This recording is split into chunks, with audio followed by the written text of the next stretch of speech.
Assalamualaikum warahmatullahi wabarakatuh. Berjumpa lagi dengan pelajaran Matematika SMP kelas 7 semester 1. Pada pertemuan ini masih pada bab 2, yaitu tentang himpunan. Nah, pertemuan yang lalu kita mempelajari tentang himpunan ini, yaitu pada pokok bahasan yang pertama, yaitu konsep himpunan. Nah, sekarang kita akan melanjutkan ke pokok bahasan yang kedua, yaitu tentang sifat-sifat himpunan. Namun sebelumnya, mari kita bersyukur atas kenikmatan yang tak terhingga nilainya, sehingga pada hari ini kita bisa mengikuti pelajaran matematika.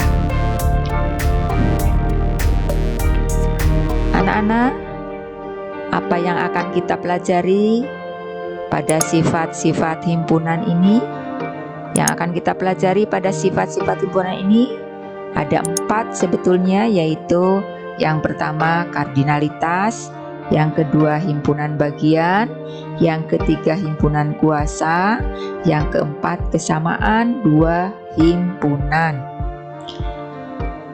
Namun supaya efektif, pertemuan ini kita membahas 2 materi terlebih dahulu, yaitu kardinalitas dan himpunan bagian. Materi yang lain kita bahas pada pertemuan yang akan datang. Baik, kita pelajari sifat-sifat himpunan bagian 1, yaitu kardinalitas dan himpunan bagian.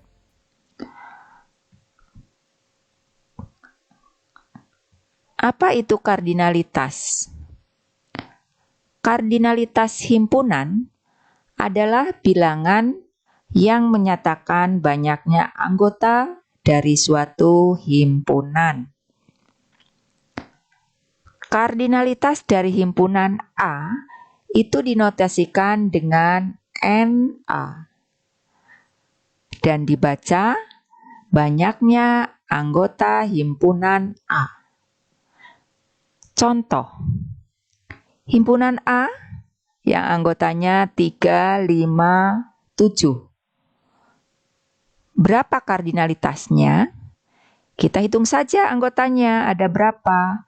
1, 2, 3. Nah, maka di sini bisa dijawab bahwa NA atau banyaknya anggota himpunan A sama dengan 3. Nah, inilah yang disebut dengan kardinalitas, yaitu bilangan yang menyatakan banyaknya anggota dari suatu himpunan. Yang B, contoh yang B.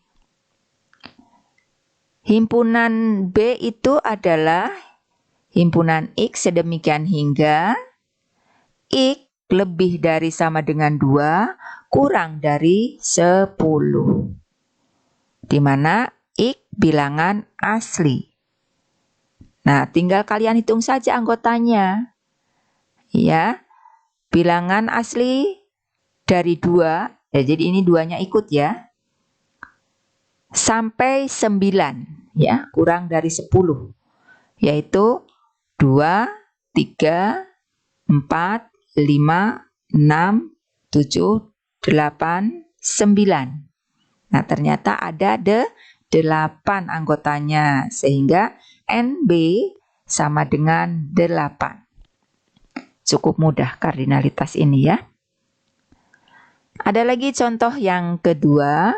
Kadang mungkin kalian disuruh menentukan kardinalitas suatu himpunan pada diagram Venn. Contohnya ini ya. Tentukan kardinalitas himpunan S, P, dan Q. Tinggal dihitung saja. Yang S itu anggotanya berapa? Yaitu seluruh yang ada di persegi panjang ini. Yaitu 1, 2, 3, 4, 5, 6, 7. Ada tuh 7. NS sama dengan 7. NP sama dengan berapa? Yaitu yang ada pada kurva P. 1, 2, 3, 4, 5. Nah, kardinalitasnya 5. Kemudian yang Q, ada yang Q yaitu yang ada pada kurva Q, yaitu 1, 2, ada 2. Ya, itu anak-anak cukup mudah tentang kardinalitas. Kita melanjut pada himpunan bagian.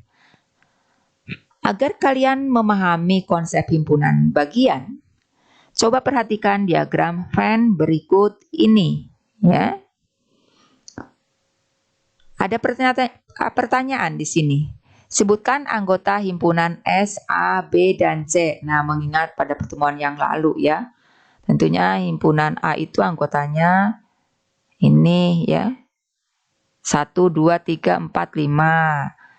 Himpunan B berapa atau apa saja anggotanya. Himpunan C demikian berapa anggotanya ya atau apa saja anggotanya.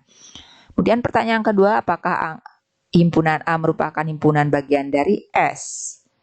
Jelas ya, karena himpunan A itu ada di S. Pertanyaan yang ketiga, apakah himpunan B merupakan himpunan bagian dari himpunan S? B di sini. Jelas ya, selama masih ada pada persegi panjang ini, di dalam persegi panjang ini, ya tentunya adalah himpunan bagian dari himpunan S. Pertanyaan yang keempat, apakah himpunan B merupakan himpunan bagian dari himpunan A? Nah, ini. Semua anggota B ada di A, maka himpunan B ini himpunan bagian dari himpunan A. Yang nomor 5, apakah himpunan A merupakan himpunan bagian dari himpunan B? Nah, di sini. Tidak semua anggota himpunan A berada pada himpunan B, sehingga di sini himpunan A bukan himpunan bagian dari himpunan B. Iya, begitu. Ada lagi pertanyaan yang keenam, apakah himpunan A merupakan himpunan bagian dari himpunan A? Jelas ya. Himpunan itu merupakan himpunan bagian dari dirinya sendiri. Ada lagi himpunan yang anggotanya 6 dan 8, apakah merupakan himpunan bagian dari himpunan C? Ya. Ya, karena 6 dan 8 itu ada pada himpunan C, maka jelas himpunan yang anggotanya 6 dan 8 merupakan himpunan bagian dari himpunan C. Dan banyak lagi yang lainnya, bisa dilanjutkan pertanyaan-pertanyaannya ya mengenai himpunan bagian ini. Nah, bisa dijawab ini ya. Ini jawabannya untuk yang pertama. Sudah kita sebutkan tadi ya. Ini himpunan A, anggotanya ini. Himpunan B yaitu 1, 2, 3. Himpunan C, anggotanya 6, 7, 8. Nah, di sini untuk menjawab pertanyaan-pertanyaan tadi, kita menggunakan lambang himpunan bagian yaitu ini ya, lambangnya.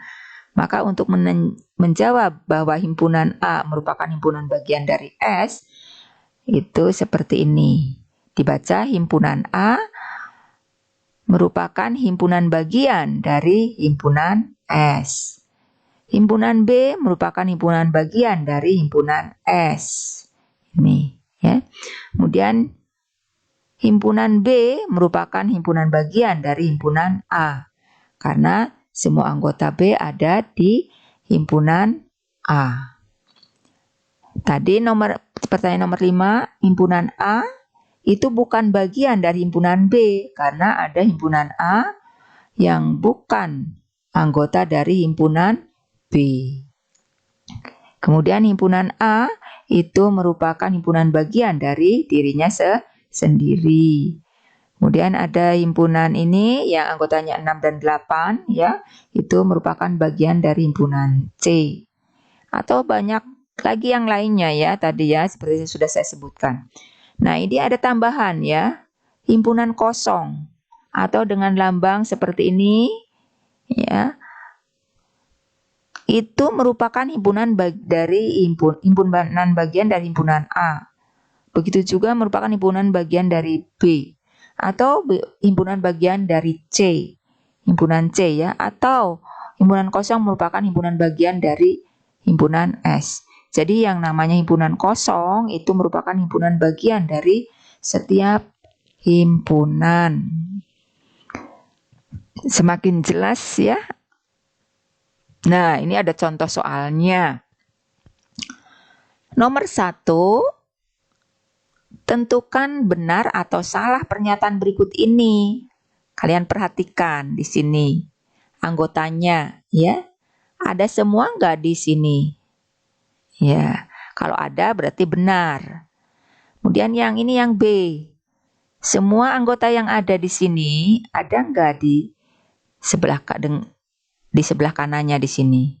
Ternyata ini tidak ada ya.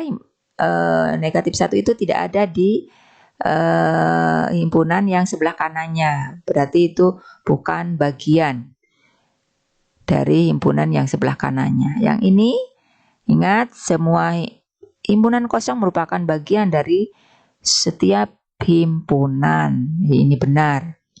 Kemudian yang ini, yang D, kalian cermati, benar enggak merupakan himpunan bagian dari yang kanannya? Ternyata semuanya ada, jadi benar. Yang nomor 5, nah di sini tidak ada tanda kurung kurawalnya, berarti di sini bukan himpunan, ya, bukan himpunan, sehingga pernyataan ini salah, ya. Kemudian yang F ini juga benar, himpunan kosong yang merupakan himpunan bagian dari himpunan kosong, ya. Jadi jawabannya yang nomor A benar, B salah, C benar, D benar. Yang S di sini salah. Harusnya penulisannya bukan himpunan bagian, tetapi pakai tanda seperti ini dan dibaca elemen atau anggota. 5 anggota dari 3 himpunan yang anggotanya 3, 5, 7. Ya. Jadi ini membacanya anggota atau elemen boleh. 5 elemen dari himpunan yang anggotanya 3, 5, 7. Yang nomor F itu benar. Nah, itu anak-anak untuk sifat-sifat himpunan, ya. Lanjut ke latihan soal biasa, latihan soal untuk supaya menjadi lebih paham lagi. Nah, ini soal yang hanya 2 ya soalnya. Tentukan benar atau salah pernyataan berikut. Pasti kalian bisa. Yang nomor 2, diketahui himpunan P, himpunan Q, himpunan R. Ini dinyatakan dalam notasi pembentuk himpunan. Ya. Untuk itu misalnya supaya mudah boleh dinyatakan dengan mendaftar dulu ya himpunan P. Kalau dinyatakan dengan mendaftar anggotanya gimana, himpunan Q bagaimana, himpunan R bagaimana, sehingga akan jelas untuk memeriksa di sini ya, suruh periksa apakah P bagian dari himpunan P bagian dari himpunan Q dan seterusnya B C D E F. Pasti ini bisa karena mudah sekali ya untuk kardinalitas dan himpunan bagian ini. Oke anak-anak, pertemuan kali ini sekian saja. Semoga bermanfaat bagi kalian semuanya. Tetap semangat menuntut ilmu ya, karena Allah yang karunia Allah yang paling lengkap adalah menjalani kehidupan